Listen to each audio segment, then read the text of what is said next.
Si Gentini Ngobila au conditionnel, il veut réellement assainir la vie de Kinshasa. Après ça, on a rasqué. Parce que l'expert, il y a environnement basali. Il y a des déchets domestiques. Il y a des déchets tabacicoles. Il y a des déchets brassicoles. Il y a des déchets hôpitaux. Des déchets qui se traitent aujourd'hui avec la technologie. Quelle est la politique écologique de Gentini Ngobila? Gentini Ngobila zola mugana vers à champagne. Aya beta tourna bumbu mugoni. Mugoni na roya na kisenso.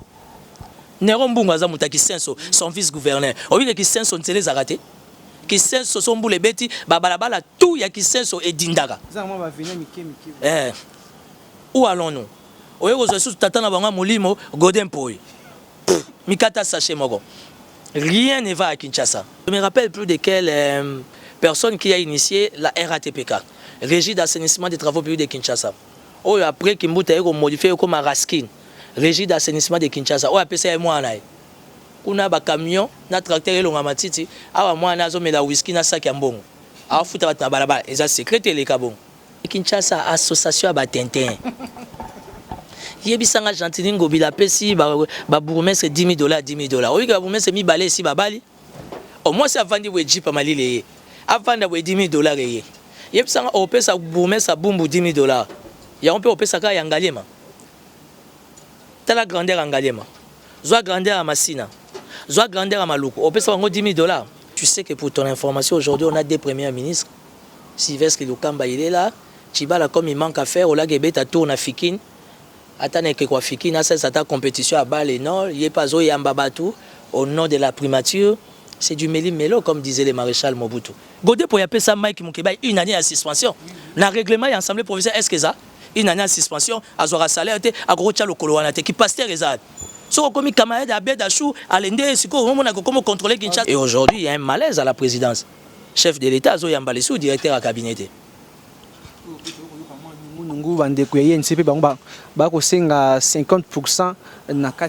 journalistes. C'est ce qu'on appelle en français le principe de la préséance. Est-ce que vous même si vous marchez ensemble, il y a le principe de la préséance. Si vous caméra comme mon chef de l'État Mastanae, soit disant pour vous une coalition, babeta 50%, 50%. Mais c'est normal. La part, le quota du chef ne peut que dominer parce qu'il y a le principe de la préséance. Et puis caméra zo somba pe mingi, caméra zo somba mingi. Oyebi na mboko so bandi déjà ba virement ya $100,000, 500, 1 million. Ba trace nango bata malisute. Caméra zo somba mingi, azo sombela nani to boyo tanga kombo. Je suis ba conseiller spécial chef d'état pour pesi ba ba jeep. Na ba restaurant nyonso baza. Ba l'exera jounon bana Rotana. Hôtel et comme bureau, présidence numéro 2, Rotana. Qu'est-ce qui se passe? Même les hommes d'affaires, les familles ne savent plus aller dans un restaurant pour aller au Lekaboué, Soda, Ozongawe, conseiller chef d'État. Je suis conseiller du chef d'État. Je suis le frère du chef de l'État. Et l'autre boy qui n'est pas Kabila, ils ont continué, rien n'a changé. Ce que j'aime chez Kabila, c'est qu'il a la gestion et la troupe. Kabila, c'est pratiquement un esprit. Hein? Pour Moutazan, le pouvoir, moi, je dirais le pouvoir. Les alatés, on a qui vous conduit à Boutou. Quand on vous dit que la spiritualité domine les physiques, on dit Maraté. Boutou n'est pas chez Ramoy. Donc Kabila, il a la gestion de ses troupes, il a donné les mots d'ordre, le temps est passé. Maintenant, c'est pas le cas de la victoire, il y a Sami Badibanga. Pour niati vraiment Bochab, coup de tête KO. Bochab a lobby pas au Longwani FCC. Bochab a talon FCC, et l'Ora Sikezanine. Quel est le poids politique de Bochab? Bochab, politiquement, il représente quoi? Il représente rien. Bochab a été l'un des amis, l'un des collaborateurs fidèles à Kabila. Quel est le résultat? Est-ce qu'aujourd'hui on peut parler de la politique congolaise? On va parler de Bochab. Bochab est référence. Aussi, Bochab, Aubin, Mova, Néhémie. Regarde dans quel état ils ont mis Kabila. Il y a mis Kabila, ils ont jugé comme des enfants. Comment les Godin pour y par politesse n'a respecté le principe? Au lieu que Godin pour y avoir une fouta bisson bongote. Na comment les papa François Béa, conseiller spécial, il y a chef d'État matière à sécurité. À l'hôpital là-bas, nous avons comme la François Béa. Va éviter que on a escapé à pouvoir à Kabila. On a coûté une autorité morale à FCC. Et puis on a Kassayen, le la fachi chef de l'État. Biso tout ce que tu as Kassayen, t'es qui ma Congo. Biso tout ça Kassayen, t'es qui ma Congo. Avec ta permission devant ta caméra, beaucoup comme c'est la Godin pour y message. Sera comme camarade Abed Achour et Bang Sangat. Hein? Ngana camarade ya Mama Maria. Toko bundana na butu na moy de mibali babundara. Nazobeta matolo te pour nambonga botet. Les indemnités de sortie de par la Constitution République démocratique du Congo étaient un droit constitutionnel. Pourquoi Nani Godin Poison Ngopé Sabisombo a bisoté? Dans un mois, c'est la rentrée scolaire. On a des charges, on a des enfants, on a des cousins, cousines qu'il faut soutenir, qu'il faut aider. Comme nous, on n'est pas des balouba, on n'a plus droit à la vie. Je ne veux pas être tribal. Ici, la question n'est pas tribale. Ici, la question, c'est que nous avons affaire à des autorités qui sont animées de mauvaise foi. Fatia Lobaki a sécurisé, biso, chef de l'État, le peuple d'abord. On est en insécurité. Le chef de l'État ne nous sécurise pas. J'ai écrit au chef de l'État, ça fait 4 mois, 6 mois, dans sa réponse. J'ai réservé copie dans Comédie Godin pour il y a 1 mois et demi. J'ai réservé copie au chef de l'État, pas de suite. La présidence au côté courrier numéro exact. Au ça la suivi. Donc nous, on n'a pas droit à la vie. Parce qu'on n'est pas de l'UDPS. Aujourd'hui, Fachi n'est pas le père de l'UDPS. Fachi, chef de l'État, c'est le père de la nation, garant des institutions. Il faut sécuriser Bissonio, son peuple congolais. Pour toute sa progéniture. Mais où allons-nous? Moi, je me pose la question. Godin, il est pasteur ou bien il est problématique? Alors, s'il est problématique, on écoute Alanga. Moi,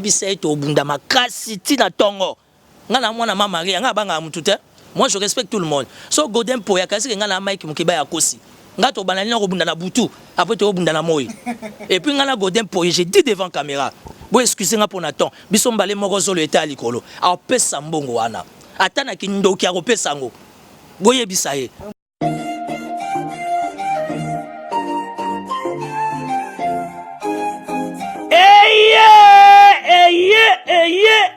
Eye, papa, maman, tunanga nini eloko tozalaki kozela yango yo pona ba séjour na bino eleka malamu na Kinshasa Kin Label, agence de location de voitures de luxe awa na Kinshasa, ba memelu bino bongo Power Buzz Car oyo bazali na équipe na bango professionnel, bazali na disposition na bino Power Buzz Car, location de voiture ya sikape kitoko na prix ya malamu oyo wapi. Okoki ko contacter bandeko ya Power Buzz Car na ba numéro oyo plus 243 85 151 5000. Topé na plus 243 82 23 86 668. Beli Soussou na www.powerbuzz-car.com. Topé na contact email contact@powerbuzz-car.com Ozamo Bimba. Bana Kinshasa, tosa la confiance na ba professionnel ya bandeko ya Power Buzz Car oyo bapesi offre spéciale pour na bino nyonso boko louer ba voiture pendant 1 mois na séjour na bino oyo bozali na yango awa na kati ya Kinshasa. Benga ndeko mobali ndeko mosi bandeko ya Power Buzz Car po bazali ba meilleur na domaine ya location ya ba voiture de luxe. Power Buzz Car eye kosilisa ba tracasserie nyonso ya transport ya ba délégation spéciale na bino ya famille pe ba transport nyonso privé oyo bozali na yango. Solution ezali kaka se moko Power Buzz Car oyo ezali solution ya suka po na déplacement na bino nyonso express. Po na likambo ya qualité pe quantité na ete mituka. Nulle part ailleurs au Kokuta yango kaka na Kinshasa en particulier pe République démocratique Mobimba kaka epa ya bandeko ya Power Buzz Car avec impact. Power Buzz Car musala ya ba professionnel pe na sécurité nyonso. Power Buzz Car, le travail des professionnels. Que yo, oui.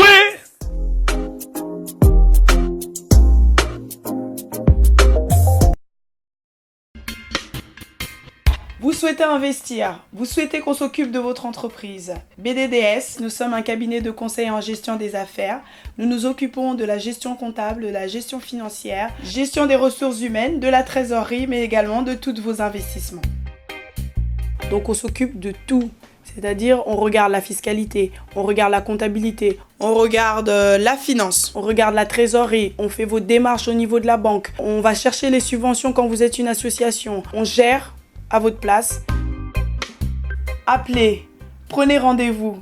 BDDS veut apporter la sécurité aux entrepreneurs sur le sol africain, européen, avec pour souci votre enrichissement.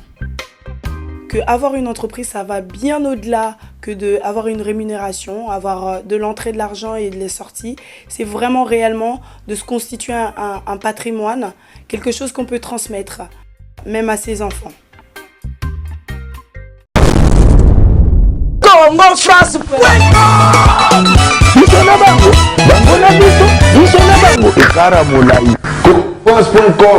site ya Kolo Masolo ya danger Masolo kitoko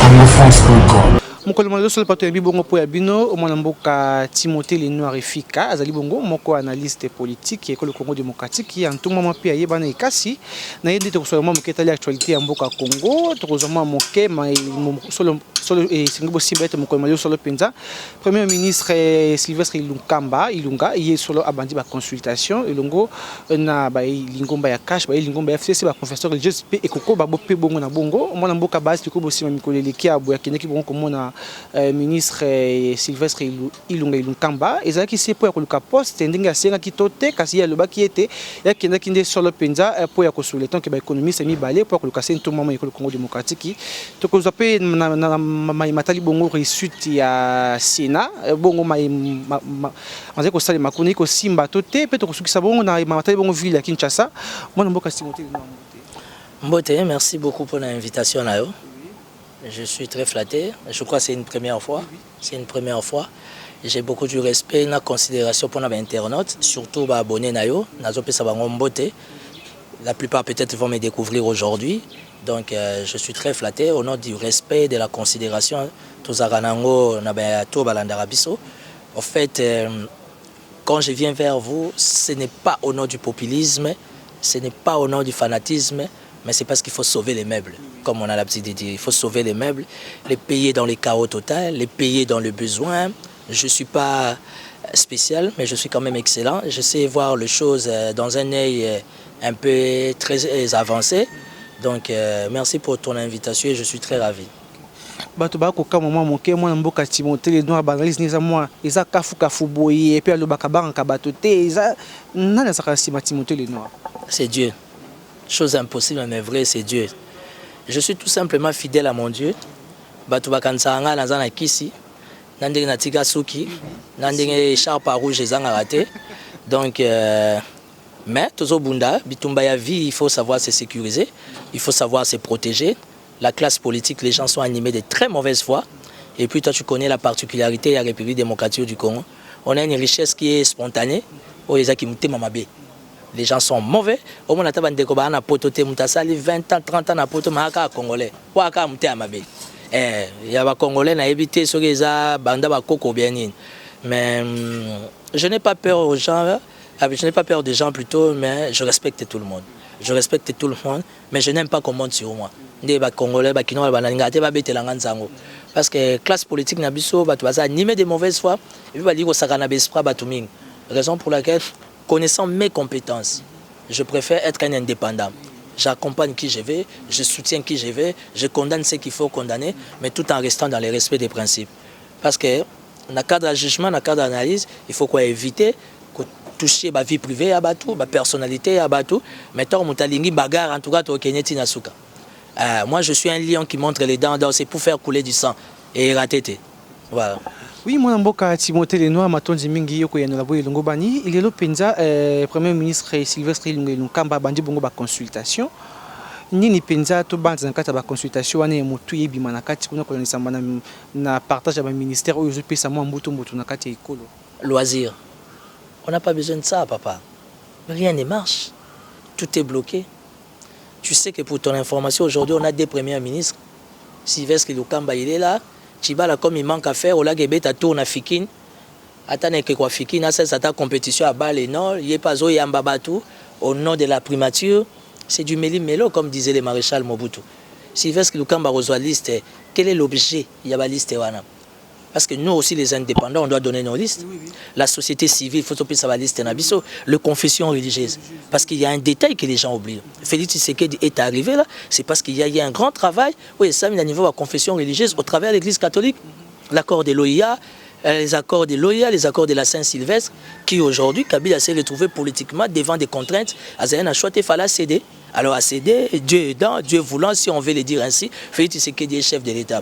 Les chefs de l'État doivent prendre Esika Outi, Papa Lobakinini, le peuple d'abord, Papa Lobakinini, État de droit. Est-ce que dans le cadre du peuple d'abord, on a État de droit? Discrimination est commise, deux poids, deux mesures. Pourquoi pas nous les indépendants? Parce que moi, étant indépendant, étant leader d'opinion, moi aussi j'ai une vision. On a un ministère, il y a PME, petite et moyenne entreprise. Ben oui, parce que j'ai une vision. Ah ben oui, j'ai une vision pour les PME. Là, on a besoin de petites et moyennes entreprises. Parce que j'ai une vision pour les PME. Quand tu vas en Afrique du Sud, en France, Japon, aux États-Unis, on va payer Bela Africa, les stable, en commençant par le Rwanda. C'est parce qu'ils ont valorisé les PME. Ici, les PME négligés et abandonnés. Ça, ce sont des grands sujets qu'on doit traiter. Mais quand vous nous parlez de 65 personnes, et puis pour ton information, à ta commis ça, toi qui es en transition. Nous sommes obligés d'aller en transition. De la manière que nous sommes se retrouver dedans, que nous nous mettons autour d'une table, nous parlons, parce qu'on ne peut pas définir la République, la nation, par rapport à Néhémie Moula, Njama Kaboun. Mais ça, c'est la folie, ça, monsieur le journaliste. Qu'est-ce qui se passe? Le Premier ministre liste, et après. Pour le Premier ministre, on a la liste, on a la liste. Et pourtant, les vraies consultations ne peuvent venir que du Premier ministre parce qu'il y a des chefs à gouvernement. Il y a des fois, il y a un babissonnier sur indépendant, confession religieuse, FCC cash. Mais là, le Premier ministre a dit, il y a besoin de mettre les listes. On est où là? Alors, le chef de l'État doit se réveiller. Papa Lobagui, le peuple d'abord. Quelle est la part, quel est le quota du peuple par rapport à 65 ministres là? Les militaires ne sont pas payés, les policiers ne sont pas payés. Nakalu Fungola wa toilette ezate, douche publique ezate, quand Kokolo toilette ezate, quand Kabila les a combat Kabila qui dirige les FCC, toilette ezate. Les camps Tchachi, Bana Bazotanga, camp présidentiel, Bana Bazotanga, la Babrique. Ça, doit être des priorités. Si on a 465 ministres, quels seront les répondants? Résultat, les années. Tout le monde a un cas cortège. Longalanzela, excellent, ça soit Longalanzela. Tu vois? Donc, je ne suis pas d'accord par rapport à ça. Je pense que les choses se font dans Kipomba, dans Kiyanke. Or, on ne gère pas, on ne gouverne pas dans Kipomba. C'est ça le mal de la politique congolaise. Il y a un moment où nous avançons des 3 pas et nous reculons des 10 pas. Parce que volonté est athée. Aujourd'hui, messieurs les journalistes, on n'a pas besoin des hommes forts. On n'a pas besoin des hommes qui ont des grands partis politiques soi-disant. Mais on a besoin des hommes de cœur. On va comprendre que le peuple a souffert, le peuple dans les besoins, il faut y remédier. Vous parlez d'Ebola à l'Est, oui. Mais nous vivons dans quelles conditions hygiéniques? Nous vivons dans quelles conditions sanitaires? Tout ça sont des grandes questions. Il faut la priorité à chef de l'État. Si le conseiller spécial à chef de l'État, vous pouvez un jeep. Dans un restaurant, il y a un Rotana. Hôtel et comme bureau, présidence numéro 2, Rotana. Qu'est-ce qui se passe? Même les hommes d'affaires, les familles, ne savent plus aller dans un restaurant pour aller au Lekaboué, Soda, conseiller à chef d'État. Je suis conseiller du chef d'État. Je suis le frère du chef de l'État. Et l'autre boy qui n'est pas Kabila, ils ont continué, rien n'a changé. Nous attendons du chef de l'État, Papa Lobaki, le peuple d'abord. Nous sommes surtout dans un cadre de partage équitable, équilibré. Mais sur les commis que Néhémie, Nakabound, il faut vendre, définir à venir, il y a République, mais écoutez. Là, vraiment, excusez-moi, je pense qu'il y a un ça ne va pas. Et aujourd'hui, il y a un malaise à la présidence. Chef de l'État, Zoya Mbalessou, directeur à cabinet. Des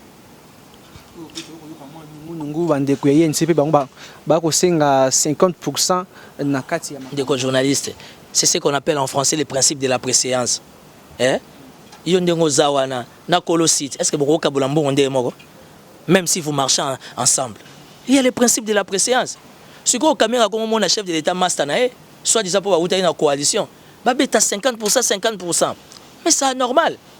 La part, le quota du chef ne peut que dominer parce qu'il y a le principe de la préséance. Et puis, caméra zo somba pe mingi, caméra zo somba mingi.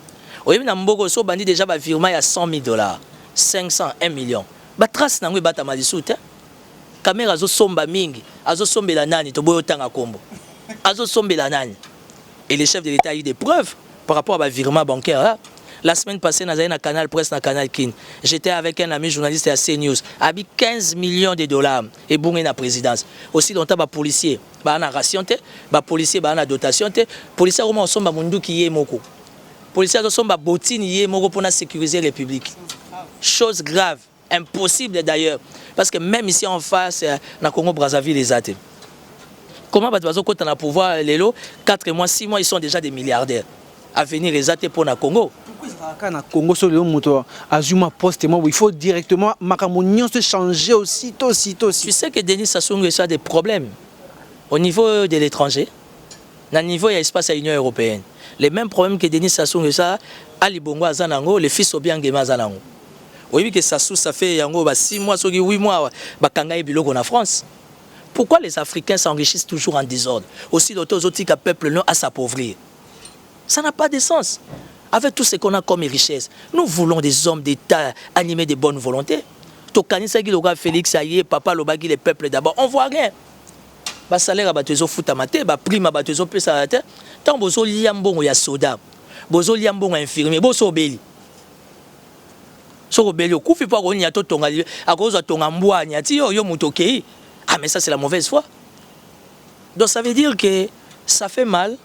Je ne suis pas un donneur de leçons, mais ça déçoit. Aux autres, et tu verras tout le monde verrait orgueilleux à la télé. Il est là, tout le monde en costume, en train de raconter sa vie. Mais quel est l'état de la population? Donc, 65 ministres pour moi, à base de la 100, il y a un problème. Mais chef de l'État, Aïeba et Sikaouti. Papa a bâti les peuples d'abord. Ça veut dire que la société civile a beaucoup accompagné l'UDPS. Il y a eu aussi des indépendants qui ont accompagné l'UDPS. Et aujourd'hui, si l'UDPS a les voix, c'est parce que les confessions religieuses, au travers de l'Église catholique, ils ont accompagné l'UDPS. Moi, sans il y a gratitude et ça va être bien.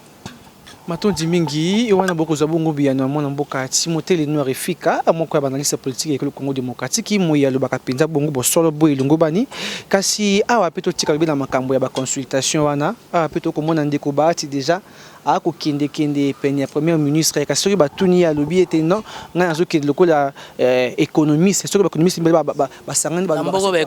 Nambogo économiste, Bazala. C'est une découverte. Nambogo économiste, ma tata Zari économiste, c'est tout le cadre de macroéconomique. Tout ce qu'on a. Moussou Vital Kamera qui était le premier ministre. Oh non, on a quitté les postes qui prof nanga. Mais ça, c'est prendre des gens pour des imbéciles. Donc, au Vandika, vous directeur du cabinet chef de l'État, au qui était la première ministre, oh, ça qui prof nanga. Là, vous nous prenez vraiment pour des riens là. Soit ça qui prof nanga, les gars, la TV pour Agnès, Talibisonani. Banal Babomi Mboka, ils ont un pasteur, on a un professeur. Kabila fait 18 ans, entouré de tous les grands professeurs. Et Tambo Kezani. Félix Tshisekedi va encore se faire entourer des professeurs. Ou bien il doit chercher des hommes de cœur. Bato va avoir bonne volonté poste à lui, à Salamakamba pour l'intérêt du peuple. Bato le club va aller voir Sylvestre Lukamba. Sylvestre Lukamba a bimi na PPR de FCC. Il a bimi déjà à boire respecter le mot d'ordre de la FCC. Alors que nous en tant qu'économiste, Sylvestre Lukamba n'a eu gestion constitutionnellement.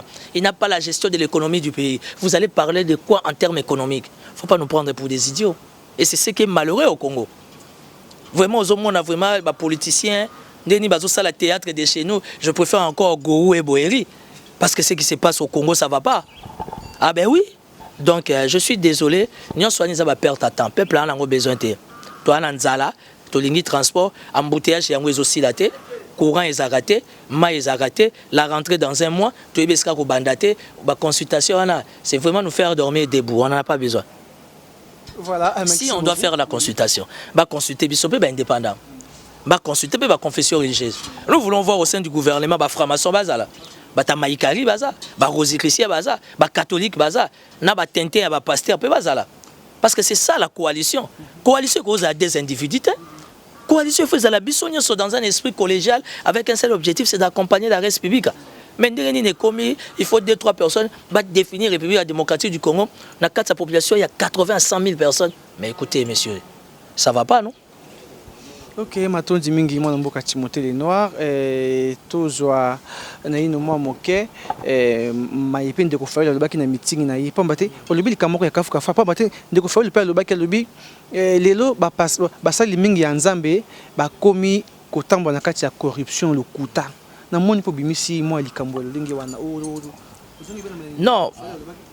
moi je suis chrétien catholique. Je n'ai rien contre les pasteurs. Mais ce qui se passe aujourd'hui, tant que j'entends Ngobila, soit-disant réglementé, ma quelle est la ville à Kinshasa, mais réglementé l'église. N'a venu 5 églises, phare à phare, à la campagne, à la séminaire, à la convention. papa ba boti biso 60, 70, 80. Bah on a la pongine de gagner. Parce qu'à partir du 3e âge, on a besoin du repos. On a besoin de la quiétude. On a besoin du calme. Ça veut dire que si tu veux me parler des pasteurs congolais, tu connais. Voilà. Hein? Oh bobenga bana badadi. Oui. Hein? Souka na ba tenten banda mokile banda. Badadi ba maître. Tika, tu vas prendre ta fiancée au tindi kuna na encadrement a komi bilei na ye. Yebisanga batu nyonso mitema mabe ya mboko yo. Bazana ba pasteur ba encadrer bango. Siko yebisanga efficacité ba pasteur ezap parce que la République est télémi. Mboko ezo rond-pointé mais télémi. Parce que tous nos dirigeants entre guillemets sont entourés de pasteurs. Siko ki bonzambe ezawap. Ozu ya no. Matondi mingi balandi na biso pe bakamati ya no na mutuna. Awa pe maima kolikana kuna na Sénat mikolo ezali koya. To banza boni ndeko tama mamba yazali président du Sénat, institution ya makasi pe ekolo Congo démocratique. Bon, écoutez, Tambo Mwamba, c'était le mot d'ordre de Kabila. Moi, ce que j'aime chez Kabila, c'est qu'il a la gestion et la troupe naïe. Kabila, c'est pratiquement un esprit. Hein. Pour Moutazan, le pouvoir, tu gérer le pouvoir. Les alatés, on a qui vont conduire à Boutou. Quand on vous dit que la spiritualité domine les physiques, on dit Maraté. Boutou, on dit Ramoy. Donc Kabila, il a la gestion de ses troupes, il a donné les mots d'ordre, le temps est passé. Maintenant, c'est pas le cas de la victoire, il y a Sami Badibanga. Pour niati vraiment Bochab, coup de tête KO. Bochab a lobbyé pas Zolongwani FCC. Bochab a talon FCC, et l'Ora Sikezanine. Quel est le poids politique de Bochab? Bochab, politiquement, il représente quoi? Il représente rien. Bochab a été l'un des amis, l'un des collaborateurs fidèles à Kabila. Quel est le résultat? Est-ce qu'aujourd'hui, on peut parler de la politique congolaise, on va parler de Bochab? Bochab est référence. Aussi, Bochab, Aubin, Mova, Néhémie. Regarde dans quel état ils ont mis Kabila. Il y a mis Kabila, ils ont jugé comme des enfants. C'est parce qu'ils n'ont pas été sincères envers eux-mêmes. Je remercie les seigneurs pour la victoire de Badibanga. Badibanga, candidat président à Zuité, national à Zuité, provincial à Zuité. On l'a traité de tout. Or, il était dans les plans de Dieu. Non, mais Dieu l'a rebondi. Si on camarade des Zongi, c'est compliqué. Et puis, n'oublie pas, dans ses attributions, en tant que premier vice-président du Sénat, il a la gestion de la diplomatie parlementaire, il a la gestion de la Cour constitutionnelle, il a la gestion de, comment on appelle, l'Assemblée nationale, il a la gestion des assemblées provinciaux. Donc, il faut les gars Badibang. Donc, félicitations à Sami Badibanga pour sa victoire. Je suis fier de lui. Pourquoi je l'accompagne? Parce qu'il m'a permis de travailler avec lui à la primature. C'est à partir de là j'ai appris beaucoup de choses. Donc, dans le Sénat, connaissant son état d'esprit, les gens parlent de choses qu'ils ne maîtrisent pas. Un jour, on va parler de ça. N'importe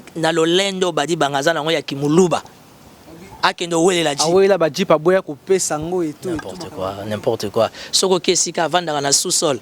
On a plus de 5 jeeps Yassika. Si on a le Lendo et Sami, national à Zuité, provincial à Zuité, candidat président à Zuité. Il a plus de 5 jeeps Yassika à Saché. Les gens, tu sais le mal du Congo, les gens aiment bien diminuer les gens. Congolais, ils ont écrasé Moutou, ils ont piétiné Moutou, au fréquentat Gaëté, au approché Gaëté, aux autres chaïs par terre. Quand cela ne tienne, c'est ça le Congo. Tout le monde a ses erreurs. Moi, j'étais là. Tant on dit Kambaba Jeep, Nazaki, on a la primature. Ah? Matata Pogno Atiki Bajip. La loi de la République, Bajip est à l'État. Ils ont la validité il y a 5 ans. À partir déjà de 4 ans, 4 ans et demi, il faut qu'on évacue. Alors, il y a eu une procédure normale. Oui, ça m'a dit à niveau, il y a primature, évidemment sous la signature de Sami, au travers du directeur des cabinets qui a supervisé. C'était déjà des véhicules déclassés au Matata Tikaki.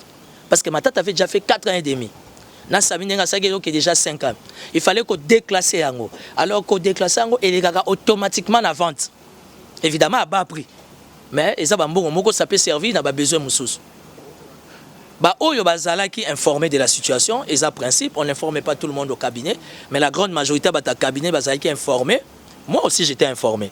Mais nazanga qui ba moyen parce qu'il fallait souscrire à partir du salaire nayo que non ngana zu mutu kaboye. Et c'est une démarche qui a été faite, qui a été légalisée. Sami est sorti. Kassongo à l'époque colonel ndaye, le colonel Kassongo à l'époque a une information bien té. Il s'est agité. La personne qui devait gérer la situation à son niveau a passé Sami.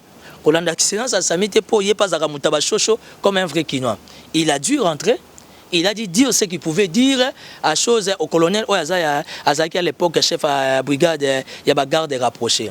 Et ce n'est qu'après comment on appelle vérité koyebana, mais Samy dans son orgueil, il a préféré laisser ça, perdre son argent. Ba o nyonso bazwa ki ba souscrivant qui na ba salaire na bango ba perda ki mbongo na bango Tshibala est venu dans sa mauvaise foi akangi kaka mitukana batune ba salelango mutaye ko dégager mitukana c'est Ilukamba tango ye amoni dossier na mesabi mais oui ça va voiture déjà depuis époque à Samy batu ba souscrivant qui il fallait ba récupérer mitukango l'état a kotisa mususu ndenge zalaka alors bo so ba mitukana bo pesa ba kolonango bazongisela bato bamituka na bango te bato nyonso basouscrivaki mpo ezalaki ofele te bazakokata bango na salaire moto na moto azwa ye motuka na ye. Moi j'étais un peu distrait, dans aucune information la dernière minute, souscription ici Ilukamba ye retrouver yango na mesa abi mais comment Tshibala peut utiliser mituka boye. D'abord ndenge tambolaki à l'époque déjà ya badi banga bato déjà basombaki yango il fallait déjà kopesa bango yango. Mais il y a tamboli nango les sous azo bombango allez bo pesa ngo batabadi banga o ba pesa ba mbongo na bango moi je vais la légalité ba Ilukamba baza ba papa moko honnête par rapport à son âge par rapport à son expérience et tout. Donc les mal des Congolais commentent parlent des choses qu'ils comprennent pas qu'ils maîtrisent pas il y a une force à Congo. Matondi mingi bandeko balandi tokupusa na suka ya émission na biso na bino mbongwana tolobaka se po na mbongwana ekolo Congo démocratique bunu pela moko na moyi to sukisa na motuna ya ma koleka na ville ya Kinshasa toloba hôtel de ville bakopesa bongo ndingisa baloba ete kini bopeto kasi kini bopeto na bakomi mingi tokotanga tokomona be batie bakulia ka liboso ya bakomi mais na kati ya bakobi tozwi ka ya commune limité na sima ya commune limité wana kala moza wana eza boucher bato bazindaka ba mai to bambule bandaka mais to komona ka liboso ya commune de batie biso ba peinture toke na même gombi même ba partout ndenge moko eza juste na lingaka so na zolo ba makambo ville ya Kinshasa na pese exemple moko simple na Lualaba j'ai eu le temps d'aller visiter les Lualaba. Richard Mouyej a waza na deuxième mandat azwaki mandat na ye na suka wa 2 ans et demi oye salami na Lualaba c'est une fierté. Lualaba le comme site touristique. D'ailleurs à l'époque Kolosi ça a toujours été une ville province économique. Il y a Zaïre à l'époque. Le Lopé économie il y a RDC Moutako Sotezova na Lualaba. Pourquoi les Lualaba? Parce que les Lualaba aujourd'hui bénéficient d'un bon gestionnaire. Oh misale zo salama. Ba jeune na Lualaba bazu ba subvention à niveau gouvernorat. Pour ba ba jeune à Kinte. Ba jeune na Lualaba intellectuel mais ba se lancer dans l'agriculture et l'élevage. Gouverneur Richard Mouyej a accompagné on a 4 vision on a soutenir bango. Donc félicitations à Richard Mouyej Manguès pour le Lualaba et les portes sont grandement ouvertes pour venir investir au Lualaba. Pardon, on peut pas les refuser, on a des minéraux, on a du cobalt, on a du cuivre, on a de l'or, on a beaucoup et les portes sont grandement ouvertes au Lualaba au travers le transport, l'élevage, l'agriculture, l'éducation, la santé. Les gens qui trouvent qu'ils peuvent faire quelque chose pour la République démocratique du Congo, ils peuvent commencer au Lualaba parce que le gouverneur, il est accessible, vous fréquentez, à peu sur accès, vous parlez, vous sécurisez les intérêts du peuple au bandi d'activité. Mais Kinshasa, association à Tintin. Yebisanga Gentini Ngobila pesi ba bourgmestre $10,000 $10,000. Oui, ba bourgmestre mi balé si babali. Au moins c'est avant de jeep malile. Avant de $10,000 Yebisanga o pesa bourgmestre bumbu $10,000. Ya on peut o pesa ka yangalema. Tala grandeur yangalema. Zoa grandeur à Massina. Zoa grandeur à Maluku. O pesa bango $10,000. O koko créer lango libellé, ça c'est vrai. Pesa bango $10,000. Mais pourquoi? Là je félicite Magloire Kabemba. Parce qu'à l'époque, il y a un créé qui est dit. Au niveau national, il y a des lois. Au niveau provincial, on appelle ça des édits. Édits portant création, il y a régie des recettes générales de la ville de Kinshasa. Direction générale des recettes de la ville de Kinshasa. C'était créé par Magloire. Et il y a une assemblée approuvant. Je me rappelle plus de quelle personne qui a initié la RATPK, Régie d'assainissement des travaux publics de Kinshasa. Après, Kimbuta a modifié comme un Raskin. Régie d'assainissement de Kinshasa. O apesa ya mwana. Kuna ba camion na tracteur elonga matiti, awa mwana azomela whisky na sac ya mbongo. Awa futa bata balaba, eza secret les kabon. Si Gentini Ngobila au conditionnel, il veut réellement assainir la vie de Kinshasa. Apesa mbongo na raski parce que expert y environnement bazali, il y a des déchets domestiques. Il y a des déchets tabacicoles, il y a des déchets brassicoles, il y a des déchets hôpitaux, des déchets qui se traitent aujourd'hui avec la technologie. Quelle est la politique écologique de Gentini Ngobila? J'entendais Ngobiazo la mugana vers à champagne. Ayo beta tourna bumbu mukoni. Mukoni na goya na kisenso. Nero mbunga za muta kisenso son vice-gouverneur. Obi kisenso ntele zakate. Kisenso son boule beti babalabala tout ya kisenso et dindaka. Où allons-nous? Oyo zo sous tatana banga molimo Godin Poy. Mikata sache moko. Rien ne va à Kinshasa. J'ai travaillé avec Daniel Boteti. Daniel Boteti assassiné à l'époque. Tinga yebi Kimbuta yebi. Ti lelo biso bata Daniel Boteti tozo indemnité de sortie. Na komeli Godin Poy par politesse na respecter principe. Oyi que Godin Poy azo lingo futa biso mbongo te. Na komeli papa François Beya conseiller spécial ya chef d'état matière de sécurité. À l'hôpital bano bazo komela François Beya. Ba éviter que wana za escapé à pouvoir à Kabila. Ngana kuta na autorité morale à FCC. Et puis ngana za Kassayen loko la fachi chef de l'état. Biso tout ce que toza ba Kassayen te to kima Congo. Biso toza ba Kassayen te to kima Congo. Avec ta permission devant ta caméra, beaucoup c'est la Godin pour y message. Sora comme camarade Abed Achour et Bang Sangate. Ngana camarade ya Mama Maria. Toko bundana na butu na moy nde mibali babundara. Nazobeta matolo te pour Nambonga Boteti. Les indemnités de sortie de par la Constitution République démocratique du Congo est un droit constitutionnel. Pourquoi Nani Godin Poison Ngopé Sabisombo on a bisoté? Dans un mois c'est la rentrée scolaire, on a des charges, on a des enfants, on a des cousins, cousines qu'il faut soutenir, qu'il faut aider. Comme nous on n'est pas des balouba, on n'a plus droit à la vie. Je ne veux pas être tribal. Ici la question n'est pas tribale. Ici la question c'est que nous avons affaire à des autorités qui sont animées de mauvaise foi. Fatia Lobaki a sécurisé biso chef de l'État, le peuple d'abord. On est en insécurité, le chef de l'État ne nous sécurise pas. J'ai écrit au chef de l'État, ça fait 4 mois, 6 mois, dans sa réponse. J'ai réservé copie dans Comédie Godin pour il y a 1 mois et demi. J'ai réservé copie au chef de l'État, pas de suite. La présidence au côté courrier numéro exact. Au ça la suivi. Donc nous on n'a pas droit à la vie parce qu'on n'est pas de l'UDPS. Aujourd'hui, Fachi n'est pas le père de l'UDPS. Fachi, chef de l'État, c'est le père de la nation, garant des institutions. Il faut sécuriser Bissonio, son peuple congolais, pour toute sa progéniture. Mais où allons-nous? Moi, je me pose la question. Godin, il est pasteur ou bien il est problématique? Alors, s'il est problématique, on écoute Ananga. Moi,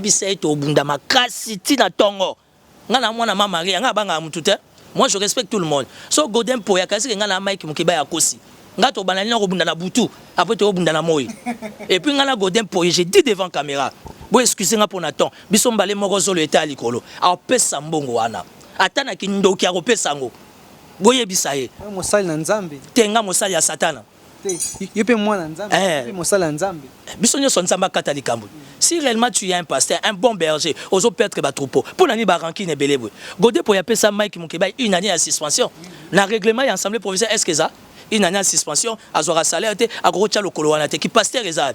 So comme camarade Abed Achou, à l'Inde, c'est comment on a comment contrôler Kinshasa. On pas Abed Achou, puis à ça misolo, à ça défa pour les écoles, mbongo ya ba recette, makamibeli, à ça. À l'époque, Nazaki assistant honorable Jean-Jacques Moutoile. Tout ça là contrôle ya ba recette na DGRK. Ngai mutu na kenda kotika invitation et pas monsieur Achou, papa na Abed. Monsieur Achou a yebisa député na na kofuta te. Après si vous tournez numéro, na suis numéro na personne honorable Jean-Jacques Moutoile. Abenga Achou, Achou a yambe après 3 jours. Abi honorable na lingala, wana tata Achou, pas le fils. Abi na ko fout un pot wana te. Tu sais le soir on a bengi Jean-Jacques Moutoile, André Kimbuta à l'époque gouverneur. Yo habité le wana mutu na biso. Oh l'exano so wana Pierre ya na palette. Tu vois comment fonctionne l'État congolais. C'est pas nous tous qui tout ça dans ça. Yebisa pasteur Godin pour inazo bete matolote. On se fréquente pas. On ne se connaît pas. Le rôle il y a ça conflictuel. Le rôle il y a lingi ba problème à Ozwa. Ngana passer Godin pour être bundanya mibali ba bunda. Et puis nous avons devant caméra to bando bunda na butu. Tu es aussi sango na moyi. Ako pesa mbonga botete. Na raté était atu na André Kimbuta na Roger Ntingi qui est Timothée le Noir. Na osungai. Mboka ngo le ka ba esprit bwendeni. Na tango Kabila ba sali biso boye. To komi na tango Fachi bazo sa biso ka boye. Rien. Na 7 mois pas bon mona déjà. 7 mois ya pamba déjà to bando benda mutoki. Bon temps to kokisa une année. Ba ko nyata biso. Menga esimbate parce que moi je connais mes droits. Je respecte la politique du chef de l'État et je suis devant ta caméra pour dire que les chefs de l'État ne nous sécurisent pas. Parce qu'aujourd'hui, comme on n'est pas des l'UDPS, comme on n'est pas Kassayen, nos intérêts ne sont pas sécurisés. Et pourtant, tous nous sommes Congolais. Il y a ça, papa, il faut encadrer Bisso. Comment Godin pour yakokolo bake ngana yebani na chef de l'état tozaba kasayen et pour autorité morale ya FCC ayambarangai ataba komeli conseiller spécial et chef de l'état aromé manga. Ça c'est quelle manière de traiter les questions de la République? Bino batu yebi Godin pour yibo sunganga. Boye bisaye mbonga mema makila botete mema bate belé bantingi lelo na bolo quoi. Soka linge mema toko mabona nete. Na yebi si yo devant caméra na mwana mama Maria. Na robelela ba arme de pigato ba kufa ba olamuka. A futa mbongo wana. Kanga image. Voilà. Matondi mingi balanza ma mission télévision tali pa kan bongo to suki silina kana biso ya mokolo mo alelo na cadre émission na biso mbongo wana kasi mona mboka Timothée no maloba suka pote to kabana. Non maloba suka merci. Merci miate. Loko ezo tungisa bo moinanga na moni mabezo ya. Mabezo ya dossier wana ezo pesanga kimiate. Je suis parent, je suis responsable. Ngana yeko beta matolo te na IDPS ou bien ensemble. Ngana yeko beta matolo te na zolandela o yeza indemnité de sortie que la constitution reconnaît. Alors du fait que Godin Poison ngopé sangote na olemba ete. Aluka ba problème na vie akuta ina ngai. Atu na ntingi na André Kimbuta ba vivant. Qui est Timothée Lenoir? Goliath andimate ko kita deva David na kiti santingi na kitisa Kimbuta. Je crois que le prochain est aillé. Alors pesa mbongo wana. Toko bundane na butu, to aussi sabitumba na moi. Parce que Congo lingi bongo. Parce que mboko yo tu dois apprendre à tes frères, tu dois apprendre à tes enfants comment se défendre. Quand tu es dans tes droits, mutako pétinote. Bozo le état des droits. Tozo réclamer droit et constitutionnel. Godin pour yazo sakana espoir. Qui est Godin pour namboko? Pour comme camarade libanais. Merci pour l'invitation. Matondi mingi banda kibiso onte ya mokilimba tali pa kan to tibongo li tono na maso to bungisa ki pour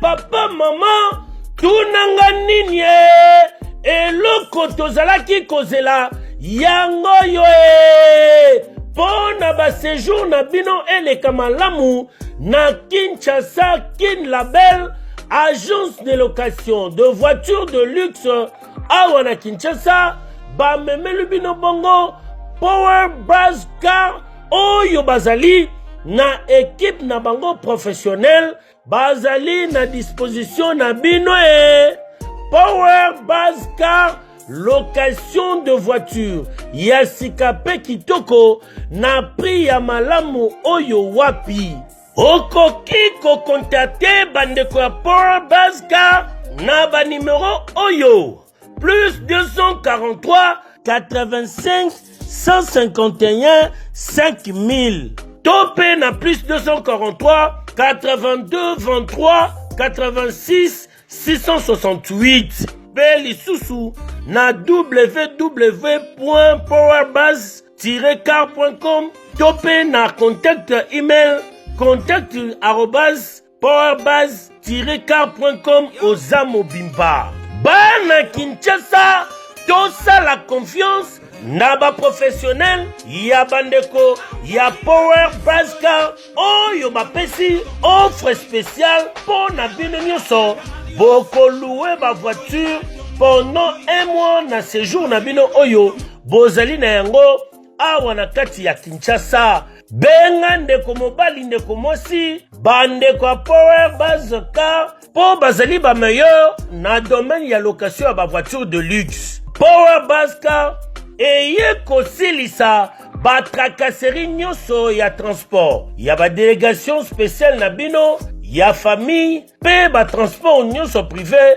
oyo bozali na yango solution ezali kaka se moko Power Brass Car oyo ezali solution ya suka po na déplacement na bino nyonso express po na likambo ya qualité pe quantité na eta mituka nulle part ailleurs au Kokuta yango kaka na Kinshasa en particulier pe République démocratique Mobimba kaka epa ya bandeko ya Power Brass Car avec impact Power Brass Car musala ya ba professionnel pe na sécurité nyonso Power Brass Car le travail des professionnels que yo oui.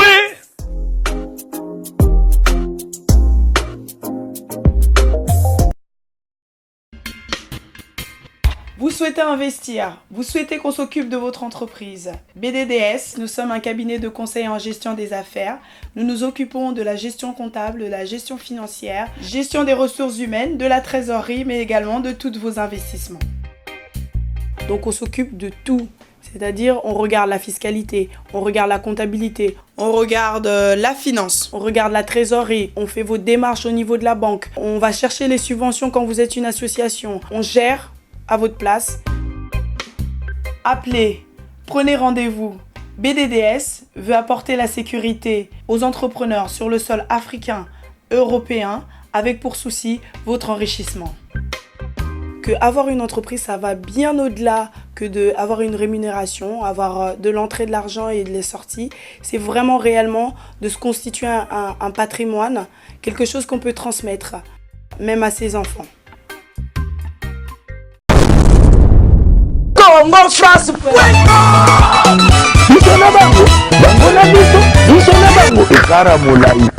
Congo.com site ya Kolo Masolo ya danger Masolo ya kitoko.